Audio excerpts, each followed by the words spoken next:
The filter that I love the most is the one with the lashes. I miss that a lot. So today was the final for the class, and I didn't study the way I should have, but I felt confident in what I've learned, and I had confidence in myself, which over these last couple of months, my confidence has been shaken. It has been stolen. It was gone. And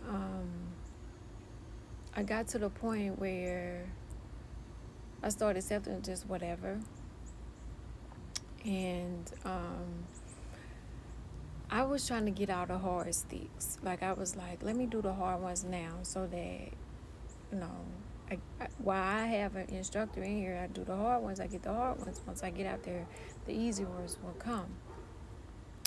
But I realized I was in so much pain myself, internally and externally, that I didn't want to cause pain to anybody else.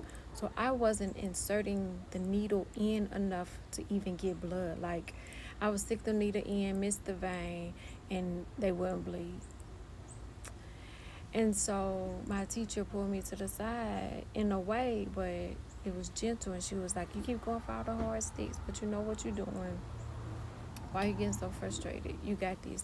And even times when I was like, no, I don't want to do this arm and I want to do something different, it was successful for me. I did better than I thought. And I'm like, I'm squeamish, I'm a germaphobe, I can't be a phlebotomist. That's just not something that I could do. And once my confidence came back, Tuesday, my friends and family decided that they would all show up the last time it was a draw, which was fine with me. Shit, they knew that I knew that I didn't think I could do the shit in the beginning. So they was like, well, we'll wait till the end of the class when you get good. And they did. So Tuesday, I stuck everybody. I got blood from everybody. Even one of my friends, she was hard. And I was scared. And I asked Dana, I said, Dana, can I send her away? She was like, no, you cannot, because you're going to get this when you get out there. And I went where I thought I could feel a vein instead of listening to Lauren when Lauren said this is where they normally get her. And she said, and you got to go deep and you can't be afraid. So as I was putting a tourniquet on, she screamed. And I was like, oh my God. She was like, I'm just playing. Like, what's up? Lighten up. I was like, I can't. I'm nervous already. Don't do that to me. And all the tests I was taking, I was kind of getting like the same thing, like an 86. I said, so I must be a B student. I'm cool with that. I've always been an A student. But they told me C's get degrees, so I was cool with that. And Monday we had a test that I didn't know we was gonna have. I did really well on that one. Yesterday, we had a test. I still did good on that one. And today, I still did good. So I say all that to say, my confidence was shaken, my peace was stolen, but I still had to get up every day and get to class and be a student and be a good student. Because yes, I was going through shit like this week alone. I was on my cycle. They still want to stick you, and I'm cramping. I'm in a bad mood. But I went in there every morning. Good morning. How you doing? What's up? Y'all need sticks today? Who's sticking this? No, I didn't go in with what I was going through, and I've been going through fucking hell. Like, I've been going through some shit, self-inflicted, I will admit, but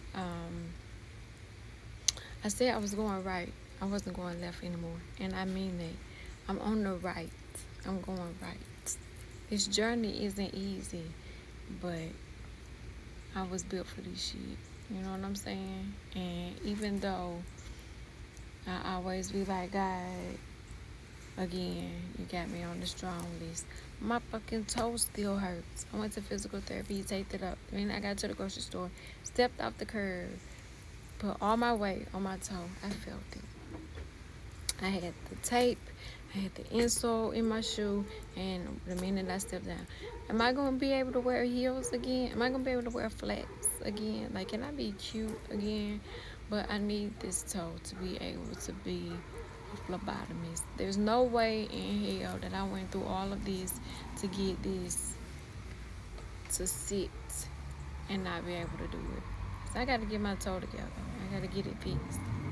Sponsors are welcome. I'm taking all donations. Sponsors, I have an application list. You got to pass the application list because I don't just accept anything. Is that Redbird in the rain? It feels so good to be home early and able to sit on the porch and enjoy this rain.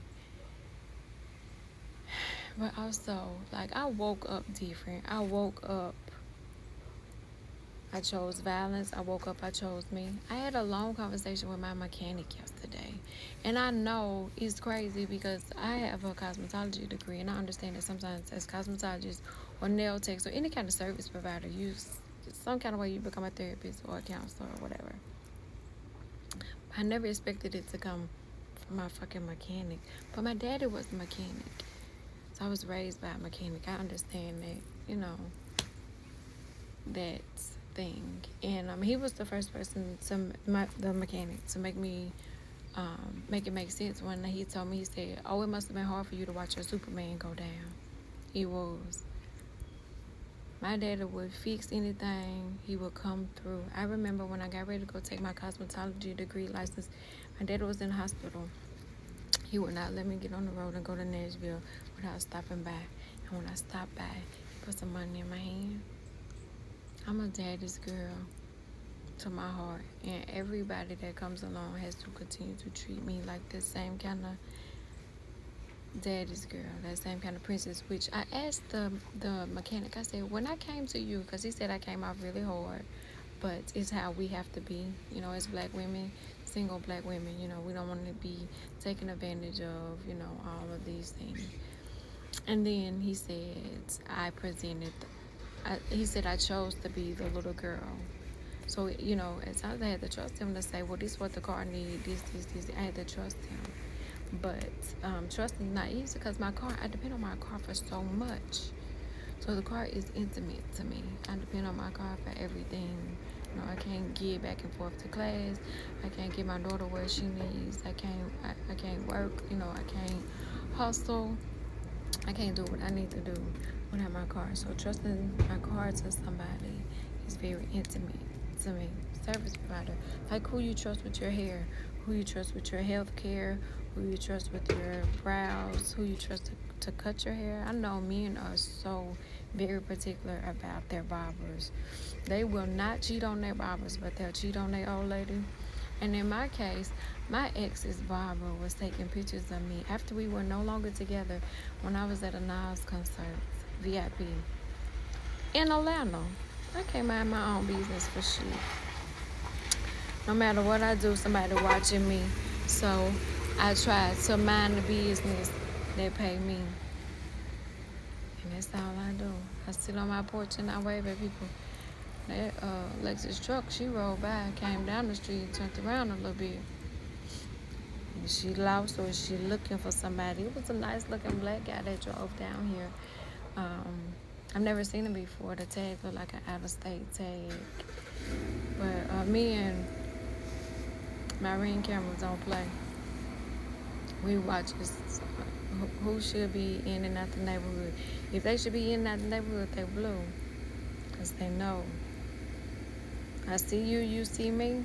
That's the kind of neighbors we are. We ain't neighbors like my mom's them neighbors, where they got together, hung out, and ate together, played cards together.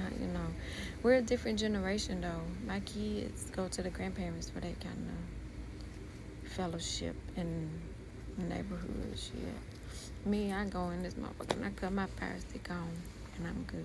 And I got this little dumb box that, hey, how you doing? This little dumb box that keeps dumbing my brain down every time I click on a new app.